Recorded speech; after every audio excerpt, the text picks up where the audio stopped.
Le procureur, je n'ai pas d'objection à ce que l'on résume, mais il faut que ce soit précis et exact. Le président, c'est ainsi que j'ai compris les choses. Comme l'a dit Maître Altit, ce n'était pas une référence à une déclaration faite antérieurement par le témoin. Veuillez poursuivre, maître.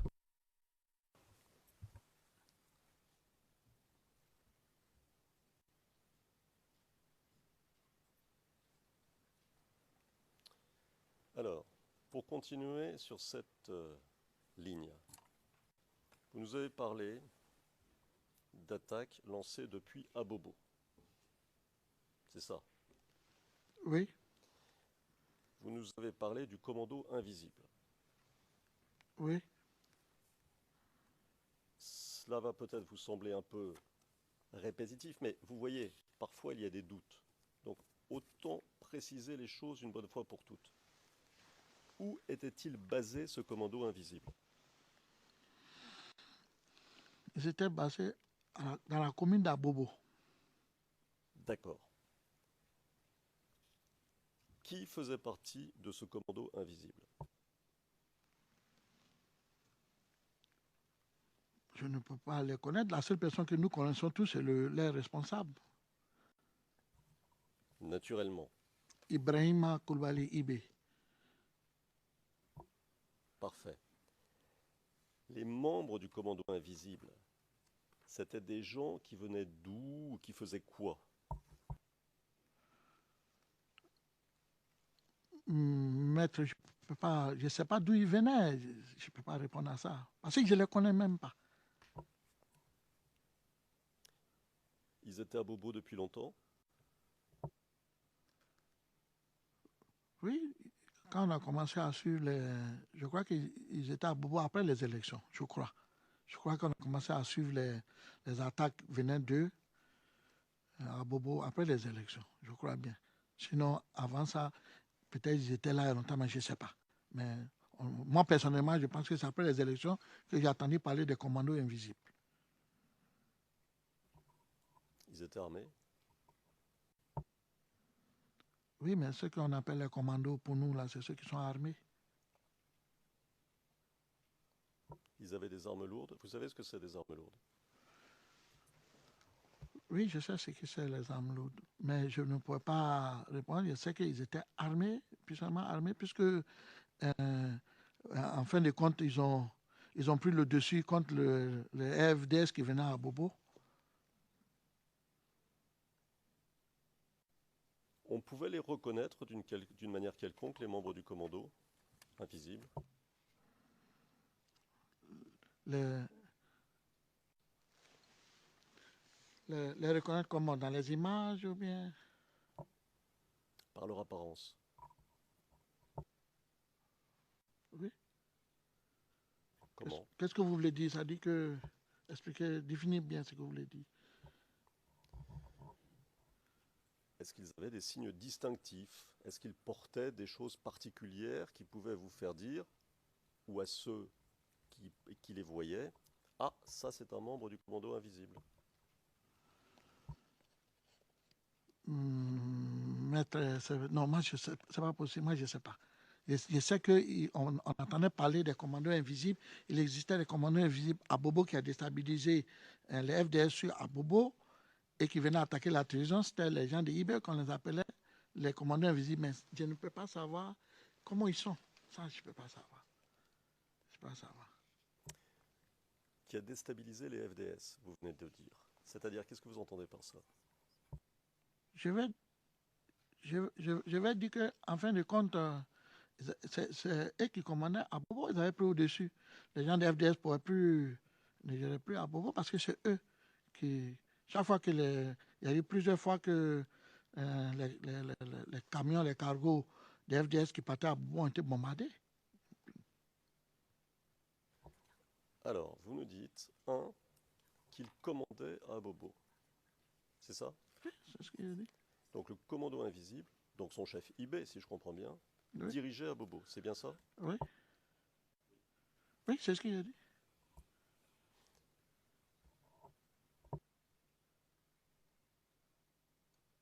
Et vous nous avez dit qu'ils avaient pris le dessus sur les FDS. Je n'ai pas très bien compris ce que vous disiez. Est-ce qu'il restait des FDS à Abobo? Mais vous savez qu'à Bobo, je crois, je peux dire, c'est l'un la plus grande commune de l'Abidjan. Elle est très grande. Elle est très grande. Donc, il y avait des coins où les FDS ne pouvaient plus rentrer. Il y avait des coins à Bobo où les FDS ne pouvaient plus rentrer. Parce qu'à Bobo, il est vraiment vaste, il est très grand. Donc, si j'avais pris tout à Bobo ou la moitié d'à Bobo, mais je savais qu'il y avait des coins où les FDS ne pouvaient plus entrer à Bobo. Arrivé un moment. D'accord. Donc vous nous dépeignez une situation pendant la crise où il y avait des quartiers contrôlés par les pro-Ouattara ou ici par IB, si je comprends bien, et des quartiers contrôlés par les forces de défense ou les forces de maintien de l'ordre gouvernementales. C'est bien cela? C'est ce que je voulais dire. Concernant Abobo, j'ai compris ce que vous dites à propos d'IB et de son commando invisible. Mais tout à l'heure, vous nous avez dit qu'il y avait des groupes du RHDP, de la jeunesse du RHDP, avec des combattants et des mercenaires. Ces groupes-là, ils n'étaient pas à Bobo? Je ne peux pas savoir, parce que moi, je n'étais pas à Bobo. Je vais vous poser la question différemment. Oui.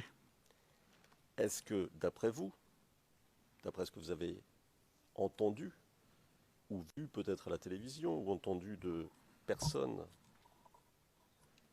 diverses, est-ce que d'après vous, il y a eu des combats entre factions rebelles?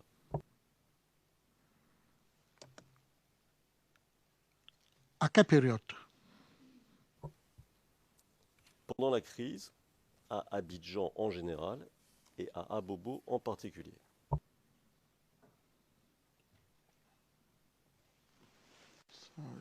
Mais tu ne peux pas savoir. Parce que moi, je sais que les affrontements qu'il y a eu entre eux, c'était après. C'est-à-dire qu'après que le président Gbagbo soit arrêté et que IB n'a pas voulu céder, n'a pas voulu déposer les armes, tout. C'est comme ça, il y a eu cet affrontement pour mettre fin à la reine de IB. C'est comme ça, moi, j'ai su. Après ça ou avant ça, je ne sais pas. Donc, pour bien comprendre ce que vous dites, il y a eu affrontement après le 11 avril 2011 entre factions rebelles et notamment entre IB et qui? Après le 11 avril, IB régnait toujours en maître, puisque tout le monde avait fait allégeance au niveau régime, que ce soit les FDS, que ce soit les autres différentes associations, tout le monde avait fait allégeance au niveau régime, sauf IB. Et après que les gens ont négocié avec IB, l'ONU, tout le monde pour lui demander de déposer les armes et de faire allégeance, je pense qu'il n'a pas voulu. Je pense. S'il a voulu ou pas, je ne sais pas. Mais en fin de compte, il y a eu une décision qui a été prise. Il fallait le déloger où il était. Et c'est comme ça les forces républicaines sont allées à Bobo pour le déloger. Et c'est là qu'il a été tué. Excusez-moi. D'autres disent aujourd'hui, ce n'est pas lui qui a été tué, il n'est pas mort. D'autres disent, il est mort. Moi, je ne sais pas. Mais on sait qu'il a été tué.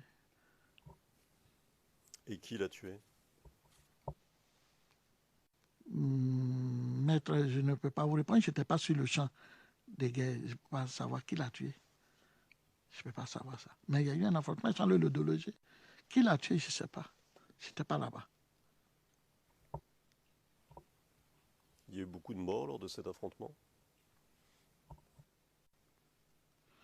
Je crois bien, mais je ne me souviens pas.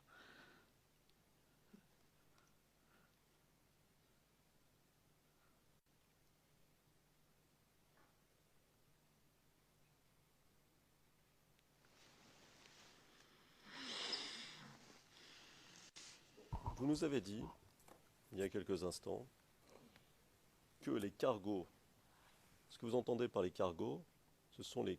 C'est quoi?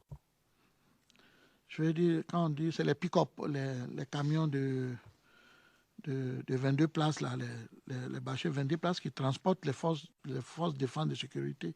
C'est de ça qu'on appelle cargo. Nous, on appelle ça cargo. D'accord.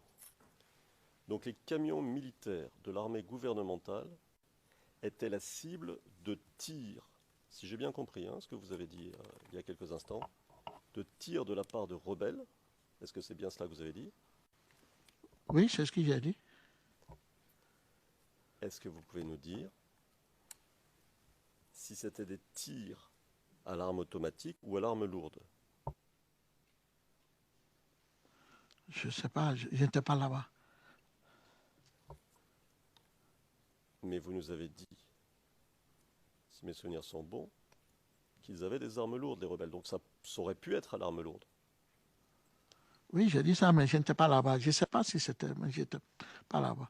Mais je sais que ces voitures ont été bombardées, calcinées, ceux qui étaient dedans, les occupants sont tous morts. Je sais ça. Puisqu'on a fait les funérailles.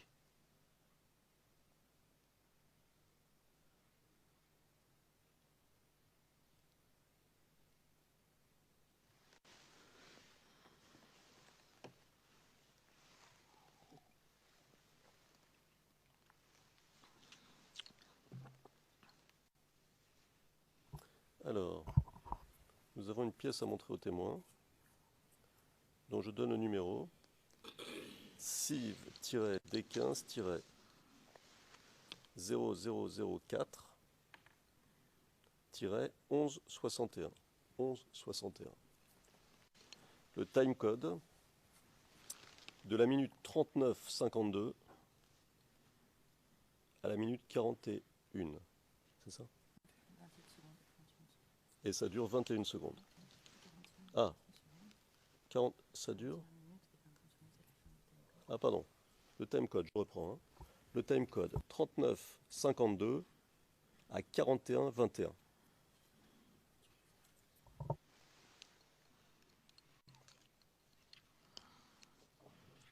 Il s'agit d'un reportage qui a été mis en ligne le 3 avril 2014. C'est une open source.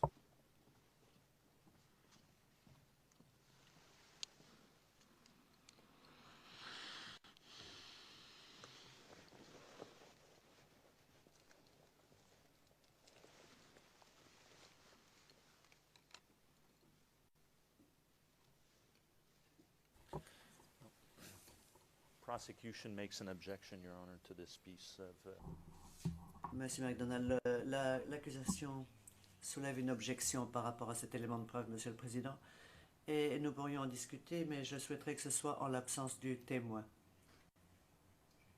car j'aurai des informations à donner à la Chambre au sujet du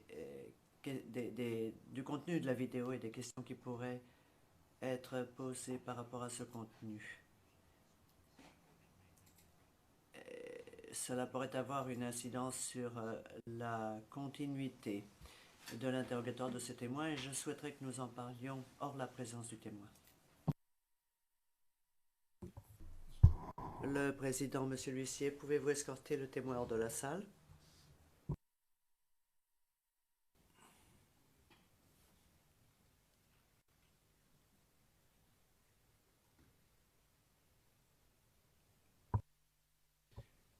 Mr. Prosecutor?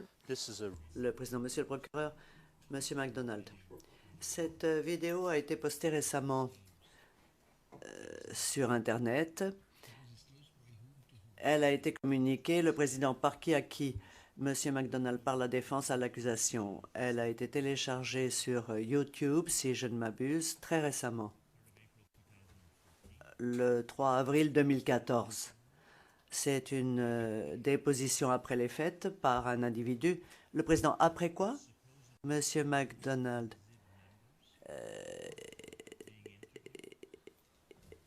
les images sont censées montrer des membres du commando invisible dans le cadre d'une interview et ces images ont été filmées sur vidéo. Mais cette déposition, à mon avis, n'est pas en état d'être présentée aux témoins dans le cadre de la présente déposition, car il n'y a aucun lien avec la déposition de notre témoin. Il importe que des informations dans cette vidéo donnent lieu à un lien éventuel avec les connaissances qu'a le témoin. Or, pour le moment, et c'est là que les choses deviennent très importantes, il importerait que le Conseil de la Défense nous fournisse des informations précises au sujet du tournage de cette vidéo, du contenu et des conditions dans lesquelles elle a été obtenue. Car dans le cas contraire, nous allons objecter sans cesse et ralentir les débats. Nous sommes en présence d'une source publique dont nous n'avons aucune idée de la fiabilité ou de l'absence de fiabilité.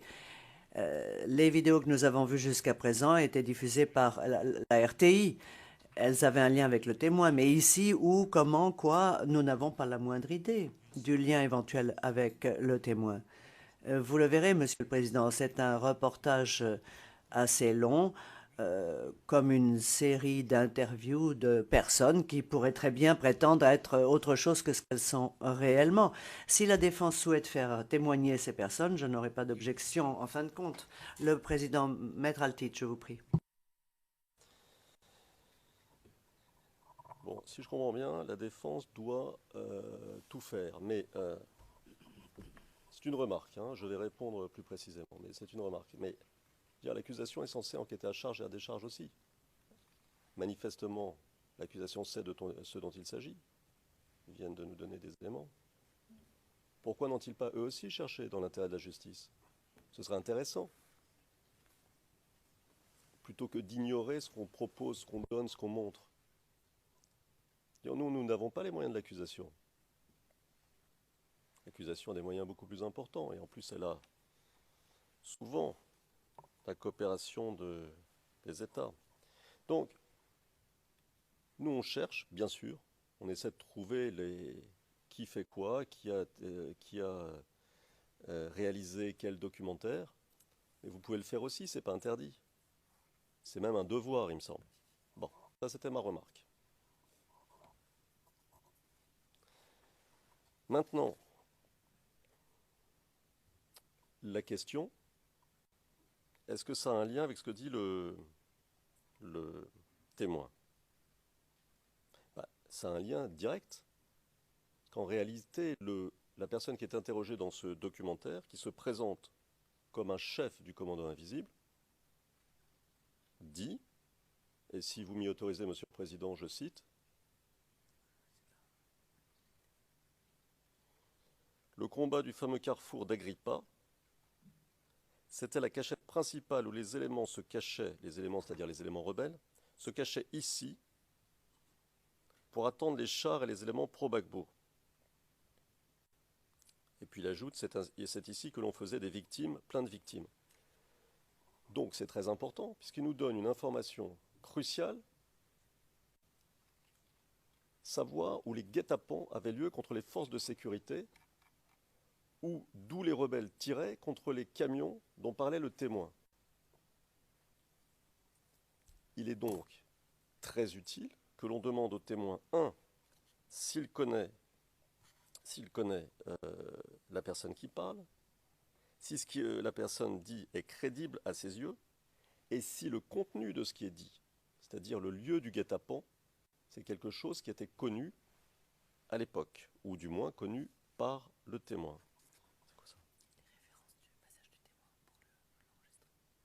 Alors les références du témoignage qui concernent directement cette vidéo, du témoignage de P600, du témoin qui concerne directement cette vidéo, c'est page 24, lignes 27 et 28. One additional information to note, we received... Monsieur MacDonald, un renseignement complémentaire. Nous avons reçu cette communication de pièces le 9 mars. Donc non, nous n'avons pas eu le temps d'aller enquêter sur le terrain et de vérifier le contenu de cette vidéo. Monsieur le Président, le contenu va être montré aux témoins, mais doit être déterminé avant la diffusion, comme nous l'avons fait.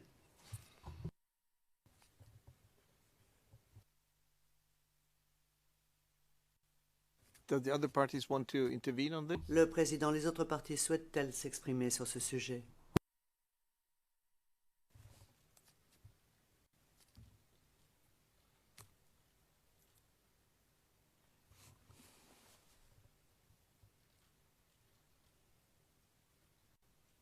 We have no observation, Mr. President. Maître Knops, pas d'observation, Monsieur le Président. Le Président, je vous remercie. Eh bien, écoutez, je ne comprends vraiment pas cette objection, je dois dire, car je pense que la première question à poser au témoin consistera à lui demander s'il a déjà vu cette vidéo, s'il connaît les personnes qui figurent dans cette vidéo, et si le témoin répond par la négative, la question est réglée. Dans le cas contraire, nous poursuivons. Je ne comprends vraiment pas. Et j'aimerais que ces objections ne se répètent pas constamment. Non, je vous en prie. Le témoin, à mon avis, est suffisamment mature et suffisamment intelligent pour pouvoir parler de ce qu'il a vu et de ce qu'il connaît. Et c'est également une bonne chose pour la Chambre de disposer du plus grand nombre possible d'informations. Donc, je ne suis pas très heureux de votre objection. Monsieur MacDonald, Monsieur le Président, je comprends votre décision quand on peut poser la question au témoin. Mais la défense nous annonce que cet élément provient d'une source publique, ne nous dit pas une date quelconque, ne nous donne aucun renseignement. Et à présent, c'est au témoin qu'on va demander s'il connaît quelque chose. Tout va bien. Mais placer cela dans le compte-rendu d'audience, s'agissant de la fiabilité de l'élément et du poids qu'elle peut avoir, ce sont les parties qui doivent apporter ces informations. Le président, mais c'est une source publique. Donc, l'information peut provenir du témoin si le témoin connaît cette vidéo ou son contenu. Moi, je n'en sais rien pour le moment. Mais cela n'a rien à voir avec le fait de déterminer si l'on peut ou ne peut pas discuter de cette vidéo. On ne peut pas empêcher le témoin de dire ce qu'il pourrait avoir à dire sur cette vidéo. Après la première question qui lui sera posée, s'il répond « je n'ai jamais vu cette vidéo », les choses s'arrêtent là et tout notre débat est nul et non avenu. 10 minutes de discussion inutile. Monsieur MacDonald, je ne crois pas que c'est du temps perdu, Monsieur le Président, car nous nous comprenons bien. Nous comprenons les limites du sujet qui nous occupe. Mais rappelez-vous, j'ai montré une vidéo témoin où l'on voyait des armes dans une cave du palais présidentiel. Je ne connaissais pas la date exacte à laquelle cette vidéo avait été filmée. Je suis tout à fait honnête sur ce genre de problème. Je n'ai donc pas gardé le silence. J'ai été le premier à dire que je ne connaissais pas la date et il y a eu une objection de la défense. La défense disant très étonnant que vous ne soyez pas au courant. Donc, je dis simplement que certaines choses devraient être consignées au compte-rendu d'audience s'agissant de ce qui n'est pas connu. C'est une information qui permet au lecteur de mieux comprendre les choses. Le Président, mais vous ne connaissiez pas exactement la date à laquelle votre vidéo avait été filmée. Il est possible que la défense ne le sache pas non plus. Enfin, quoi qu'il en soit. Pourriez-vous, Monsieur l'huissier, faire entrer à nouveau le témoin dans la salle? Et je demanderai à la défense de veiller à fournir tous les renseignements dont elle dispose. Et bien sûr, la défense peut poursuivre ses questions. Maître Altit, est-ce que vous avez une idée de la date à laquelle cette vidéo a été tournée? Nous savons simplement qu'elle a été mise en ligne le 3 avril 2014. Nous ignorons par qui ça a été tourné. Et voilà. Mais ça nous a paru important, intéressant, et on verra ce qu'en dit le témoin.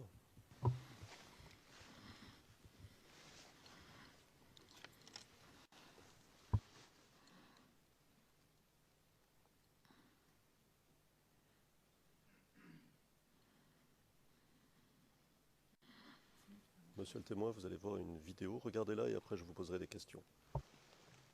Oui, maître.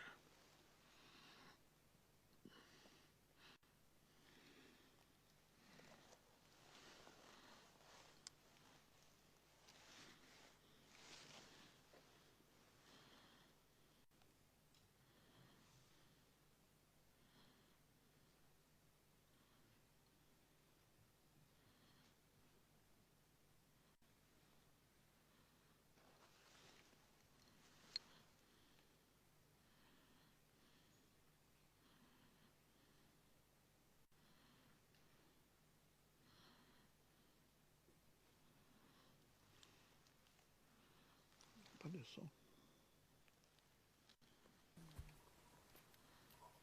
Avec votre autorisation, Monsieur le Président, nous allons procéder de la même manière que pour l'autre vidéo, puisque la bande-son apparemment ne passe pas pour une raison X. Mais ça va être comme ça pour toutes les vidéos.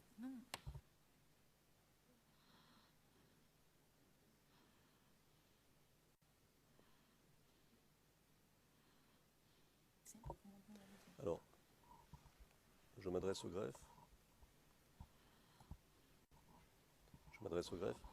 Ce dont nous avons besoin, c'est votre autorisation pour avoir accès à la vidéo de manière à la présenter.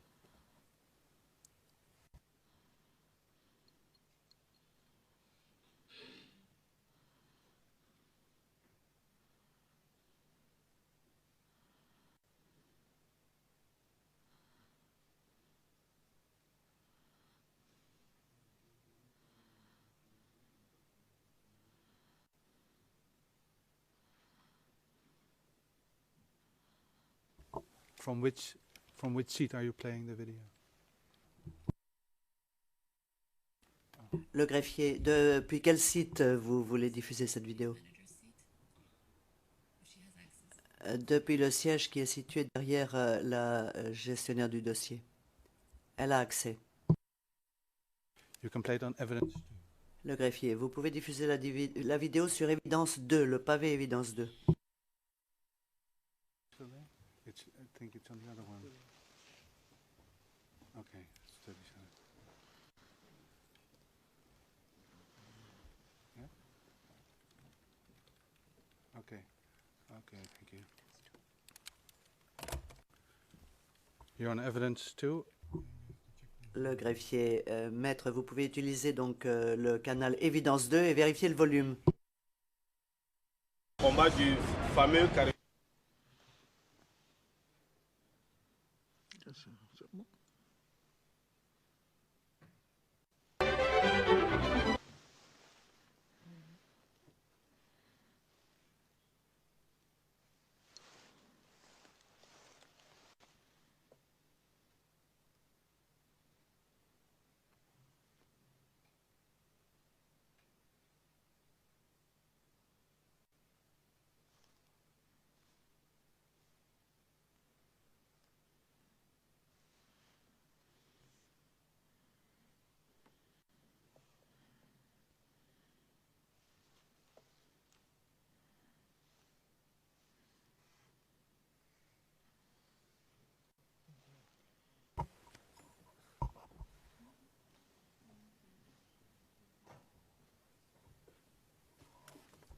Monsieur le Président.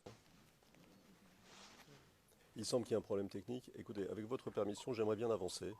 Et je crois que votre chambre aussi. Donc, Yes, avançons. please proceed. Yes, Oui, oui. otherwise. Le président avancé.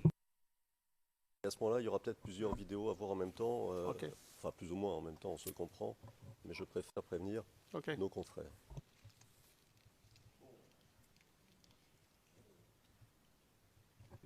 D'accord, dit le président.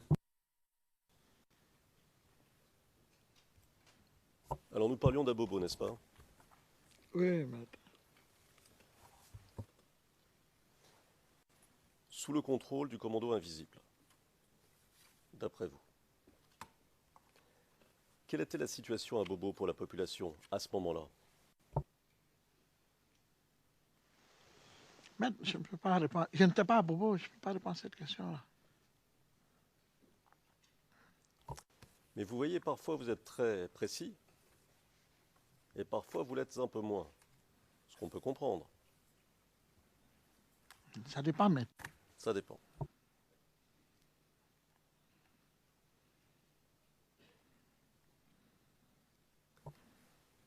D'après ce que vous savez,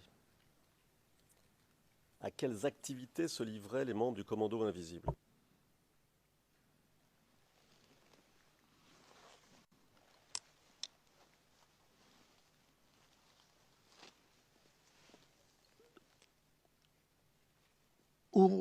À Bobo même?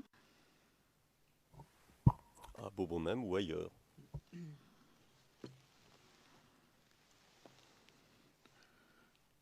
Nous, selon les informations et ce que nous apprenons, c'est que le commando invisible appartenait au commandant Ibrahim qui disait, il s'est proclamé que c'était lui qui avait fait venir le commando invisible à Bobo pour déstabiliser le régime de M. Gbagbo. Et il faisait des actions, comme je vous ai dit, les attaques à la RTI et différentes opérations qu'il faisait. Moi, je ne peux pas rentrer dans les détails, puisque je n'étais pas au sein de la commune d'Abobo. Je ne sais pas comment la population vivait, quelles étaient les actions, mais tout le monde sait que les commandants invisibles, à un moment, empêchaient les FDS et la sécurité du régime Gbagbo d'avoir accès à certains coins à Bobo. Il ne faut pas avoir. Il y a des coins où les FDS ne pouvaient pas rentrer à Bobo. Ce n'était pas possible. À votre connaissance, se sont-ils attaqués à certaines catégories de population et ou à tout ce qui représentait l'État? À ma connaissance, il y a eu la plupart les corps habillés qui vivaient à Bobo, qui ont été chassés, la plupart même qui ont fui, d'autres qui ont été tués. Mais tués par qui, je ne sais pas. Mais je sais qu'il y a des gens, il y a des corps habillés qui étaient dans le gouvernement, qui ont été tués à Bobo. Et à partir de ça aussi, la plupart des Ivoiriens qui étaient à Bobo, qui ne venaient pas ni du Nord ou des choses qui étaient pour Gbagbo, ont fui à Bobo. On fait à Bobo. Pour clarifier, notamment pour expliquer à la Chambre, quand vous dites les corps habillés, vous faites référence à quoi? Je veux dire, je parlais en général les corps habillés, les FDS, c'est-à-dire il y a la police, il y avait des gendarmes, il y avait des eaux et forêts, il y avait les gens du corps, les gens du FDS. Nous ne pouvions plus vivre à Bobo. Alors, Monsieur le Président, nous avons une pièce à montrer, mais je suis un peu inquiet.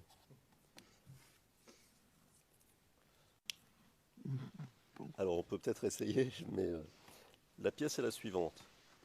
CIV-D15-0001-0578. Timecode du tout début de la vidéo, puisque c'est un extrait du journal télévisé, de la RTI,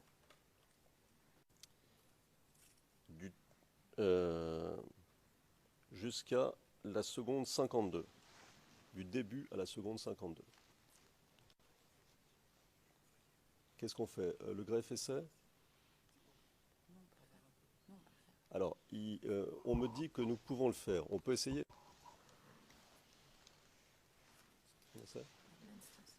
Alors, avec votre permission, Monsieur le Président, nous allons essayer.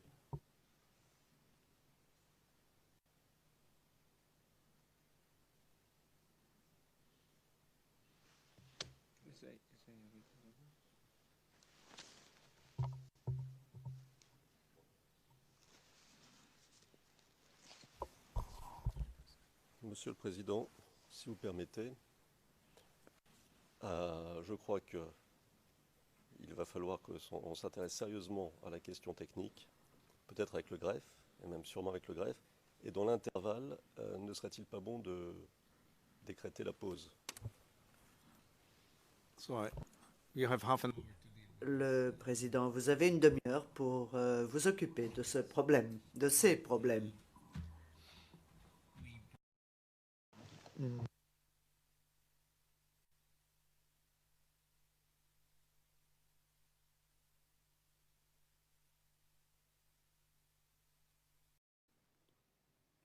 D'accord. Donc vous nous dépeignez une situation pendant la crise où il y avait des quartiers contrôlés par les pro-Ouattara ou ici par IB, si je comprends bien, et des quartiers contrôlés par les forces de défense ou les forces de maintien de l'ordre gouvernemental. C'est bien cela? C'est ce que je voulais dire. Concernant Abobo, j'ai compris ce que vous dites à propos d'IB et de son commando invisible. Mais tout à l'heure, vous nous avez dit qu'il y avait des groupes du RHDP de la jeunesse du RHDP, avec des combattants et des mercenaires. Ces groupes-là, ils n'étaient pas à Bobo? Je ne peux pas savoir, parce que moi, je n'étais pas à Bobo. Je vais vous poser la question différemment. Oui. Est-ce que, d'après vous, d'après ce que vous avez entendu, ou vu peut-être à la télévision, ou entendu de personnes diverses, est-ce que d'après vous, il y a eu des combats entre factions rebelles?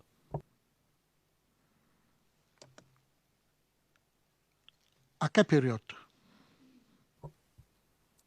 Pendant la crise, à Abidjan en général et à Abobo en particulier.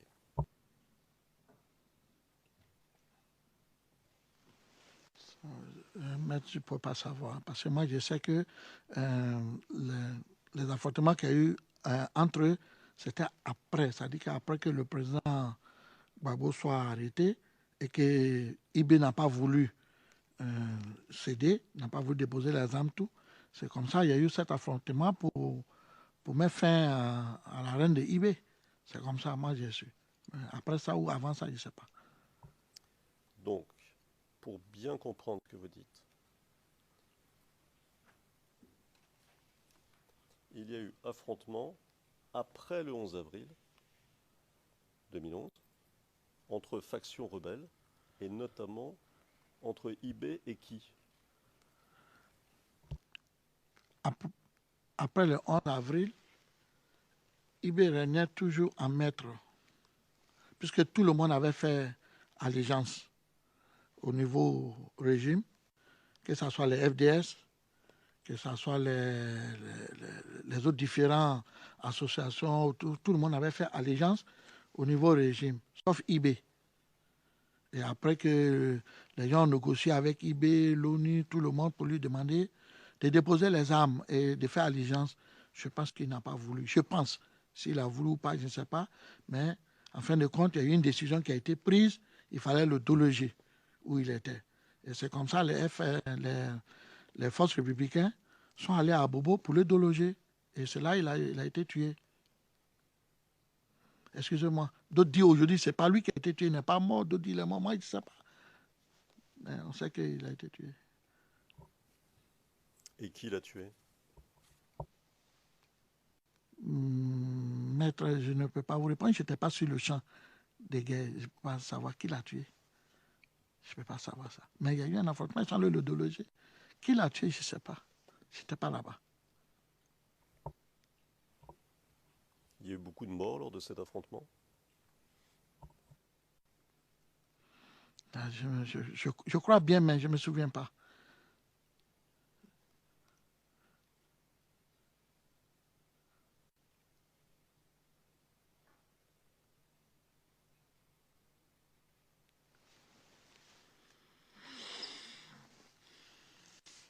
Vous nous avez dit, il y a quelques instants, que les cargos, ce que vous entendez par les cargos, ce sont les... C'est quoi? Je veux dire, quand on dit, c'est les pick-up, les camions de 22 places, là, les bâchers 22 places qui transportent les forces de défense et de sécurité. C'est de ça qu'on appelle cargo.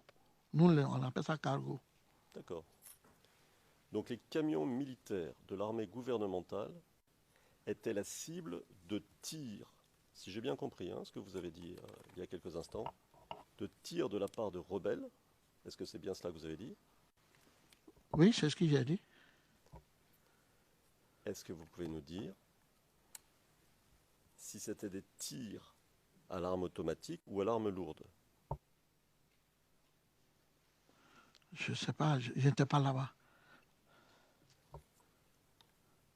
Mais vous nous avez dit, si mes souvenirs sont bons, qu'ils avaient des armes lourdes, les rebelles. Donc ça aurait pu être à l'arme lourde. Oui, j'ai dit ça, mais je n'étais pas là-bas. Je ne sais pas si c'était, mais je n'étais pas là-bas. Mais je sais que ces voitures ont été bombardées, calcinées, ceux qui étaient dedans, ceux qui sont tous morts. Je sais ça.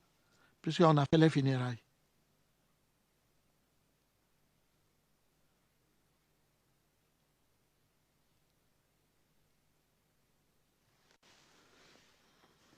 coopération des États. Donc, nous, on cherche, bien sûr, on essaie de trouver qui fait quoi, qui a réalisé quel documentaire. Et vous pouvez le faire aussi, c'est pas interdit. C'est même un devoir, il me semble. Bon, ça c'était ma remarque. Maintenant, la question, est-ce que ça a un lien avec ce que dit le témoin? Ça a un lien direct, qu'en réalité, la personne qui est interrogée dans ce documentaire, qui se présente comme un chef du commando invisible, dit, et si vous m'y autorisez, Monsieur le Président, je cite,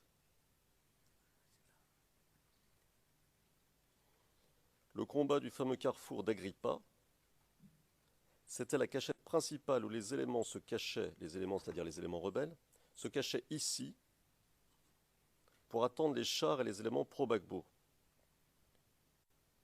Et puis il ajoute, c'est ici que l'on faisait des victimes, plein de victimes. » Donc c'est très important, puisqu'il nous donne une information cruciale, savoir où les guet-apens avaient lieu contre les forces de sécurité, ou d'où les rebelles tiraient contre les camions dont parlait le témoin. Il est donc très utile que l'on demande au témoin, 1, s'il connaît la personne qui parle, si ce que la personne dit est crédible à ses yeux, et si le contenu de ce qui est dit, c'est-à-dire le lieu du guet-apens, c'est quelque chose qui était connu à l'époque, ou du moins connu par le témoin. C'est quoi ça ? Alors les références du témoignage qui concernent directement cette vidéo, du témoignage de P620, enfin du témoin qui concerne directement cette vidéo, c'est page 24, lignes 27 et 28. One additional information to note, we received. Monsieur MacDonald, un renseignement complémentaire. Nous avons reçu cette communication de pièces le 9 mars. Donc non, nous n'avons pas eu le temps d'aller enquêter sur le terrain et de vérifier le contenu de cette vidéo. Monsieur le Président, le contenu va être montré aux témoins, mais doit être déterminé avant la diffusion, comme nous l'avons fait.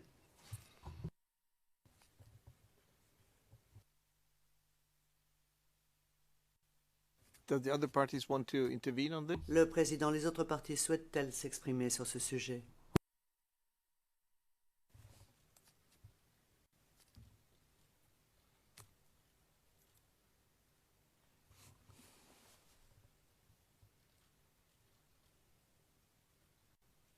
We have no observation, Mr. President. Maître Knops, pas d'observation, Monsieur le Président. Le Président, je vous remercie. Eh bien, écoutez, je ne comprends vraiment pas cette objection, je dois dire, car je pense que la première question à poser au témoin consistera à lui demander s'il a déjà vu cette vidéo, s'il connaît les personnes qui figurent dans cette vidéo, et si le témoin répond par la négative, la question est réglée. Dans le cas contraire, nous poursuivons. Je ne comprends vraiment pas. Et j'aimerais que ces objections ne se répètent pas constamment. Non, je vous en prie. Le témoin, à mon avis, est suffisamment mature et suffisamment intelligent pour pouvoir parler de ce qu'il a vu et de ce qu'il connaît. Et c'est également une bonne chose pour la Chambre de disposer du plus grand nombre possible d'informations. Donc, je ne suis pas très heureux de votre objection. Monsieur MacDonald, Monsieur le Président, je comprends votre décision quand on peut poser la question au témoin. Mais la défense nous annonce que cet élément provient d'une source publique, ne nous dit pas une date quelconque, ne nous donne aucun renseignement. Et à présent, c'est au témoin qu'on va demander s'il connaît quelque chose. Tout va bien. Mais placer cela dans le compte-rendu d'audience, s'agissant de la fiabilité de l'élément et du poids qu'elle peut avoir, ce sont les parties qui doivent apporter ces informations. Le président, mais c'est une source publique. Donc, l'information peut provenir du témoin si le témoin connaît cette vidéo ou son contenu. Moi, je n'en sais rien pour le moment. Mais cela n'a rien à voir avec le fait de déterminer si l'on peut ou ne peut pas discuter de cette vidéo. On ne peut pas empêcher le témoin de dire ce qu'il pourrait avoir à dire sur cette vidéo. Après la première question qui lui sera posée, s'il répond « je n'ai jamais vu cette vidéo », les choses s'arrêtent là et tout notre débat est nul et non avenu. 10 minutes de discussion inutile. Monsieur MacDonald, je ne crois pas que c'est du temps perdu, Monsieur le Président, car nous nous comprenons bien. Nous comprenons les limites du sujet qui nous occupe. Mais rappelez-vous, j'ai montré une vidéo témoin où l'on voyait des armes dans une cave du palais présidentiel. Je ne connaissais pas la date exacte à laquelle cette vidéo avait été filmée. Je suis tout à fait honnête sur ce genre de problème. Je n'ai donc pas gardé le silence. J'ai été le premier à dire que je ne connaissais pas la date et il y a eu une objection de la défense. La défense disant « très étonnant que vous ne soyez pas au courant ». Donc, je dis simplement que certaines choses devraient être consignées au compte-rendu d'audience s'agissant de ce qui n'est pas connu. C'est une information qui permet au lecteur de mieux comprendre les choses. Le Président, mais vous ne connaissiez pas exactement la date à laquelle votre vidéo avait été filmée. Il est possible que la défense ne le sache pas non plus. Enfin, quoi qu'il en soit. Pourriez-vous, monsieur l'huissier, faire entrer à nouveau le témoin dans la salle? Et je demanderai à la défense de veiller à fournir tous les renseignements dont elle dispose. Et bien sûr, la défense peut poursuivre ses questions.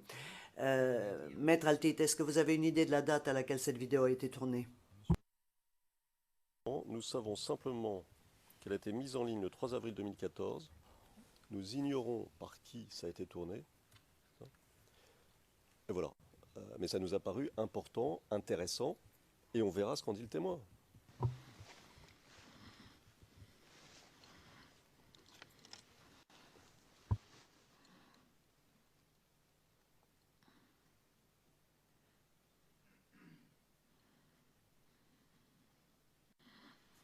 Monsieur le témoin, vous allez voir une vidéo, regardez-la et après je vous poserai des questions. Oui, maître.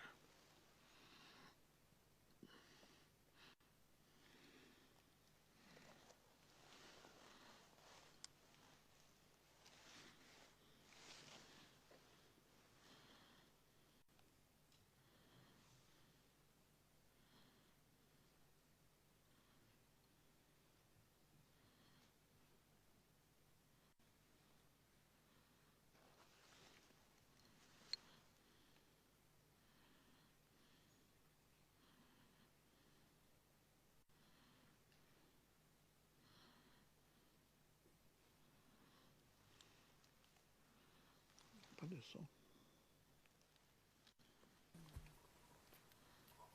Avec votre autorisation, Monsieur le Président, nous allons procéder de la même manière que pour l'autre vidéo, puisque la bande-son apparemment ne passe pas pour une raison X. Mais ça va être comme ça pour toutes les vidéos.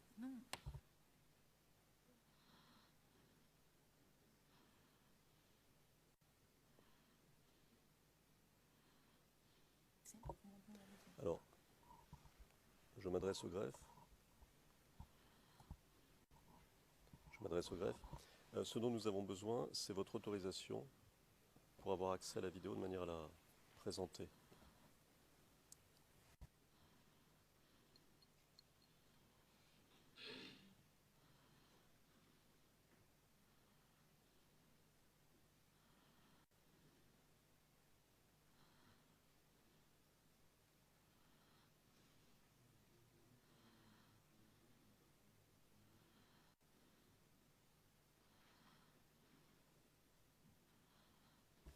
From which seat are you playing the video? Le greffier, depuis quel site vous voulez diffuser cette vidéo? Depuis le siège qui est situé derrière la gestionnaire du dossier. Elle a accès. You can play it on evidence. Le greffier, vous pouvez diffuser la vidéo sur Évidence 2, le pavé Évidence 2. Still there? I think it's on the other one. Okay, it's 37. Yeah? Okay. Okay, thank you. You're on evidence too.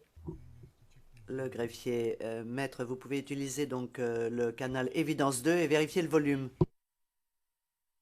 Combat du fameux carré. C'est bon.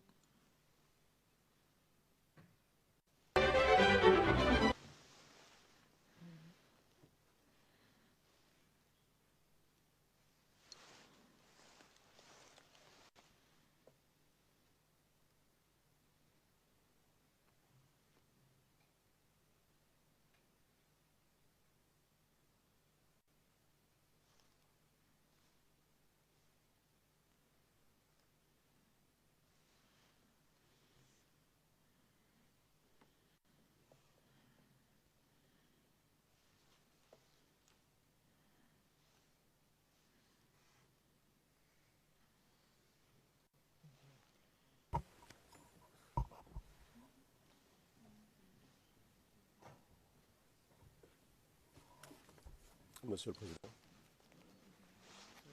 Il semble qu'il y ait un problème technique. Écoutez, avec votre permission, j'aimerais bien avancer. Et je crois que votre chambre aussi. Donc, Yes, avançons. please proceed. Yes, Oui, oui. otherwise.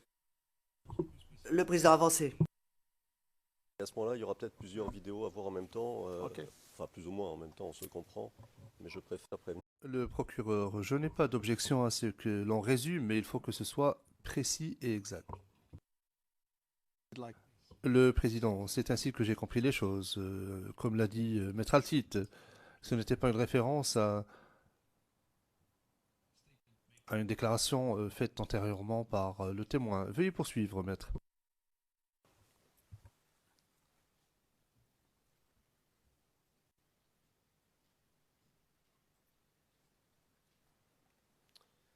Alors, pour continuer sur cette ligne, vous nous avez parlé d'attaques lancées depuis Abobo. C'est ça. Oui, Vous nous avez parlé du commando invisible. oui. Cela va peut-être vous sembler un peu répétitif, mais vous voyez, parfois il y a des doutes. Donc, autant préciser les choses une bonne fois pour toutes. Où était-il basé ce commando invisible? Ils étaient basés dans la commune d'Abobo. D'accord. Qui faisait partie de ce commando invisible?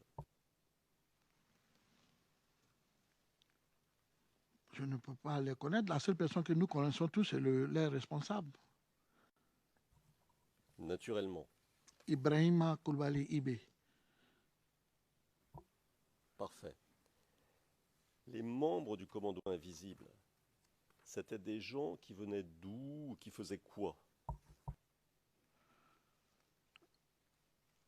Maître, je ne sais pas d'où ils venaient. Je ne peux pas répondre à ça. Parce que je ne les connais même pas. Ils étaient à Bobo depuis longtemps? Oui, quand on a commencé à suivre les... Je crois qu'ils étaient à Bobo après les élections, je crois. Je crois qu'on a commencé à suivre les attaques venant d'eux à Bobo après les élections, je crois bien. Sinon, avant ça, peut-être ils étaient là longtemps, mais je ne sais pas. Mais moi, personnellement, je pense que c'est après les élections que j'ai entendu parler des commandos invisibles. Ils étaient armés? Oui, mais ceux qu'on appelle les commandos, pour nous, là, c'est ceux qui sont armés. Ils avaient des armes lourdes? Vous savez ce que c'est des armes lourdes?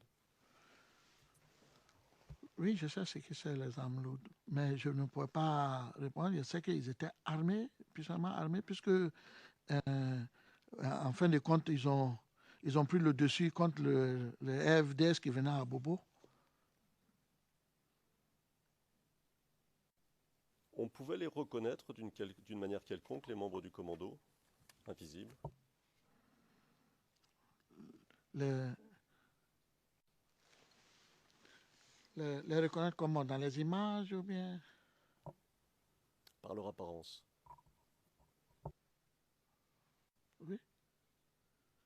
Comment? Qu'est-ce que vous voulez dire? Ça dit que... Expliquez, définissez bien ce que vous voulez dire. est-ce qu'ils avaient des signes distinctifs? Est-ce qu'ils portaient des choses particulières qui pouvaient vous faire dire, ou à ceux qui les voyaient, ah, ça c'est un membre du commando invisible? Maître, non, moi, je sais, c'est pas possible, moi, je ne sais pas.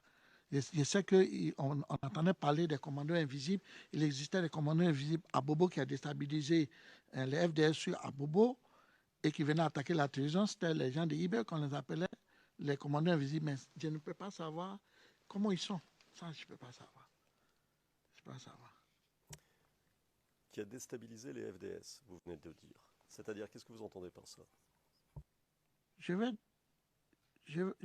dire qu'en fin de compte, c'est eux qui commandaient à Bobo, ils avaient pris au-dessus.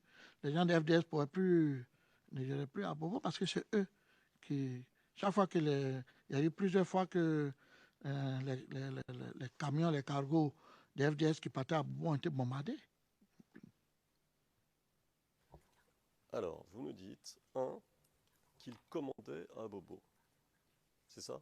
Oui, c'est ce qu'il a dit. Donc le commando invisible, donc son chef eBay, si je comprends bien, Oui. dirigeait à Bobo. C'est bien ça? Oui. Oui, c'est ce qu'il a dit.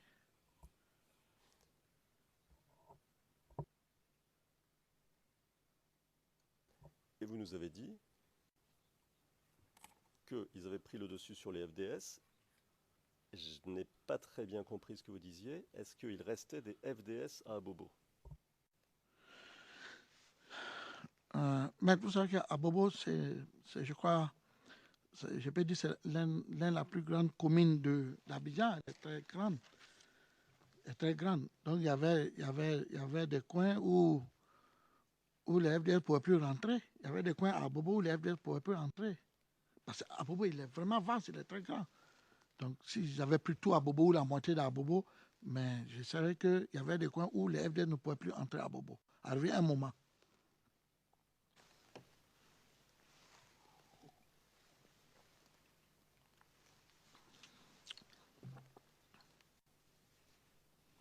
Alors, nous avons une pièce à montrer aux témoins, dont je donne le numéro. CIV-D15-0004-1161. 1161. Le timecode de la minute 39,52 à la minute 41. C'est ça? Et ça dure 21 secondes. Ah, 40, ça dure? Ah, pardon. Le timecode, je reprends. Le timecode 39,52 à 41,21.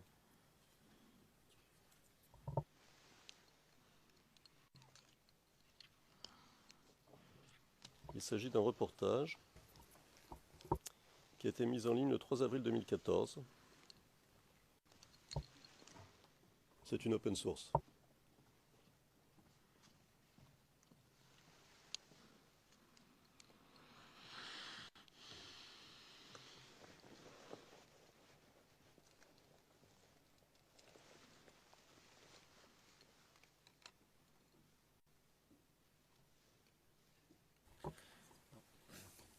Prosecution makes an objection, Your Honor, to this piece of... Monsieur MacDonald, l'accusation soulève une objection par rapport à cet élément de preuve, Monsieur le Président, et nous pourrions en discuter, mais je souhaiterais que ce soit en l'absence du témoin, car j'aurai des informations à donner à la Chambre au sujet du contenu de la vidéo et des questions qui pourraient être posées par rapport à ce contenu. Cela pourrait avoir une incidence sur la continuité de l'interrogatoire de ce témoin et je souhaiterais que nous en parlions hors la présence du témoin. Le président, monsieur l'huissier, pouvez-vous escorter le témoin hors de la salle?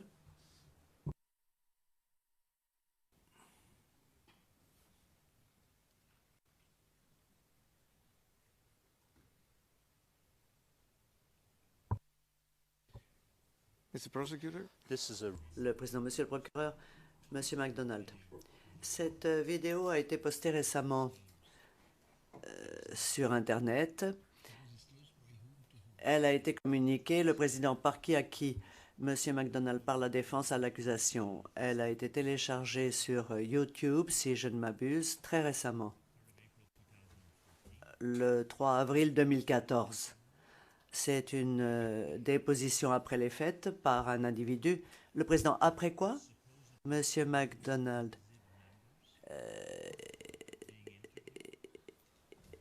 les images sont censées montrer des membres du commando invisible dans le cadre d'une interview et ces images ont été filmées sur vidéo. Mais cette déposition, à mon avis, n'est pas en état d'être présentée aux témoins dans le cadre de la présente déposition, car il n'y a aucun lien avec la déposition de notre témoin. Il importe que des informations dans cette vidéo donnent lieu à un lien éventuel avec les connaissances qu'a le témoin. Or, pour le moment, et c'est là que les choses deviennent très importantes, il importerait que le Conseil de la Défense nous fournisse des informations précises au sujet du tournage de cette vidéo, du contenu et des conditions dans lesquelles elle a été obtenue. Car dans le cas contraire, nous allons objecter sans cesse et ralentir les débats. Nous sommes en présence d'une source publique dont nous n'avons aucune idée de la fiabilité ou de l'absence de fiabilité. Les vidéos que nous avons vues jusqu'à présent étaient diffusées par la RTI. Elles avaient un lien avec le témoin, mais ici, où, comment, quoi, nous n'avons pas la moindre idée du lien éventuel avec le témoin. Vous le verrez, Monsieur le Président, c'est un reportage assez long, comme une série d'interviews de personnes qui pourraient très bien prétendre être autre chose que ce qu'elles sont réellement. Si la défense souhaite faire témoigner ces personnes, je n'aurai pas d'objection en fin de compte. Le président, Maître Altit, je vous prie. Bon, si je comprends bien, la défense doit tout faire, mais c'est une remarque, hein, je vais répondre plus précisément, mais c'est une remarque. Mais l'accusation est censée enquêter à charge et à décharge aussi. Manifestement, l'accusation sait de ce dont il s'agit. Ils viennent de nous donner des éléments. Pourquoi n'ont-ils pas eux aussi cherché dans l'intérêt de la justice? Ce serait intéressant. Plutôt que d'ignorer ce qu'on propose, ce qu'on donne, ce qu'on montre. Nous n'avons pas les moyens de l'accusation. L'accusation a des moyens beaucoup plus importants et en plus elle a souvent